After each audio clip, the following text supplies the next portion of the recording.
Governor Jack Dalrympe joins us on our Newsmaker line. Governor, nice to have you back. How are you? I'm great, Scott. Good to talk with you. Very good. Appreciate the time today on the program. So I want to begin by sort of clearing up a little bit of confusion on this question of the refugees coming here. You'd put out a statement, I guess it would have been Monday night or early Tuesday, that essentially said, look, LSS does this, we don't. They don't have any plans to bring Syrian refugees, so there's nothing to see here. And then there was another statement after a conference call with the White House that said, the answer is no. We're not going to take any refugees here in North Dakota. What did you learn in that conference call that caused you to, I guess more forcefully say no dice, no refugees in North Dakota? Well, that's you've gotten it a little bit mixed up, Scott. That's not exactly how that worked out. On Monday, the question was, whether I, as governor, would, block Syrian refugees from coming into the state of North Dakota. And, my answer to that question was that I had checked with Lutheran Social Services, found out that we don't have any Syrian refugees in North Dakota, nor do they expect to have any going forward. So that was, the answer to that question. But I think the next day, which was yesterday, people wanted to know whether I thought the screening process was tight enough. And, we had some communication with the White House. I wrote a letter to the president saying that I believe that process needs to be tightened up and checked out because there have been comments made that, it may have some weaknesses, comments made, in fact, by the FBI itself. So that's really two different topics. So, yesterday we were talking about what the United States should do, which is really a different matter. All right. So other governors have said no is the answer. I will not allow refugees to my state. Are you answering no to that question? In other words, if they called tomorrow and said, we're putting them there. And my understanding is, Chris Christie and others have been out there saying, you're not told where, you're not told when, you can't see any of the intel from their background checks or anything, that they just come here. Now, I realize that's happened in other states and not here, but if that changed tomorrow, would you join them in saying no way, no how?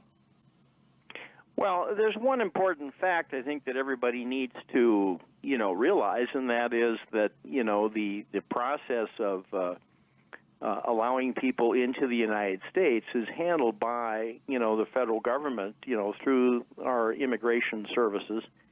And they do the screening. They decide, whether somebody is acceptable, whether they're a refugee or not. And so, that is not something that a state government does. I think there have been questions about, whether or not governors, have access to enough information about, what the resettlement programs in their state are doing. I have checked that out in just the last few hours with our own people at the Department of Human Services. And we do, have access to that information in North Dakota. Although, again, you have to realize that a list of names or even addresses is simply supplied to us by the federal government. We do rely on them, to tell us that they've done the proper screening. Yeah, and that's just taking their word for it. You're saying you don't get the data, you don't get the information, you get a name and where they're putting them, and that's it. Well, that's right. I mean, I don't, have the results of, the details of all the background checks that they have done. But they are very adamant that the United States does have the toughest screening process in the world when it comes to refugees. Well, how did that work out for Minnesota when there was Somalian refugees arrested for being part of terror plots? Well, can you trust them, is I guess what I'm getting at. Well, is the system perfect, I guess, is the real question, and the answer to that, would have to be no. I mean, any screening process that you got, can have a trip up, and I think, people know that. So 2011, I believe, is when North Dakota said, LSS here, you handle refugee resettlement, right? I mean, this has been handed off, and you mentioned that in your statement on Monday as well. Actually, 2010, Scott, is when our Department of Human Services, allowed Lutheran Social Services to take over, the actual programming itself. I mean, is that a good idea? As we look at that in retrospect, should the state be outsourcing that to a nonprofit NGO? Well, really, Scott, I don't see any weakness in that because it's really is pretty much the same thing as we were doing before. The only thing that we did was in the past was act as a fiscal pass-through agent for some federal funds.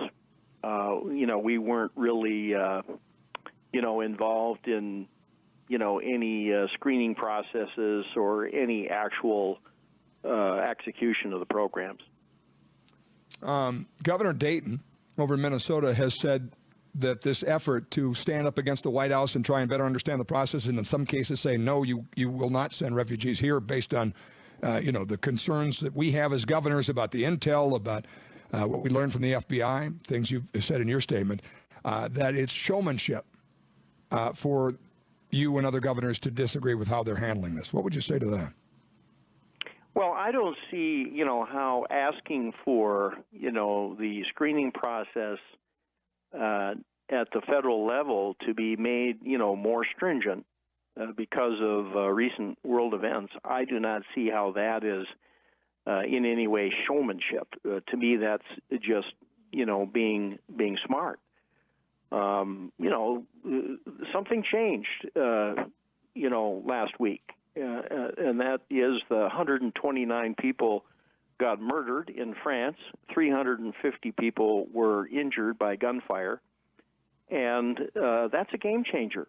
That means the level of risk, not only in Europe but worldwide, is that much greater than we thought.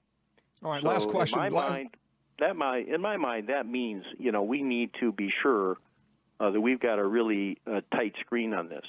Just last quick question, very short answer, time for an answer. Is your answer right now, based on what we know of the White House screening process, no to them wanting to send refugees here? My answer is it needs to be put on pause, as people have said, until they've gone over the whole process and can assure us that it's as tight as it needs to be. Got it. All right. Thanks, Governor. Appreciate the update on it and clarification as well very much. Thanks. Yep, you bet, Scott. Talk to you soon.